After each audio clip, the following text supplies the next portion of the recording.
Dumadaing po ang ilang consumer sa patuloy na pagtaas po ng presyo ng kamatis sa mga pamilihan na ngayon po ay umaabot po sa 20 pesos kada piraso.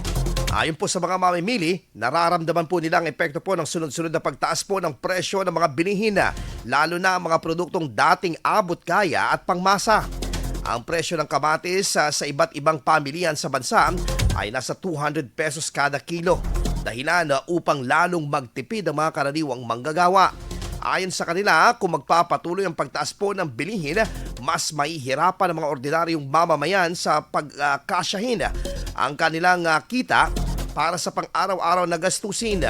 Patuloy na umaasa naman ang mga consumer na magkakaroon ng solusyon ng pamahalaan sa patuloy na pagtaas ng presyo upang mapagaan ang kanilang pinansyal na sitwasyon.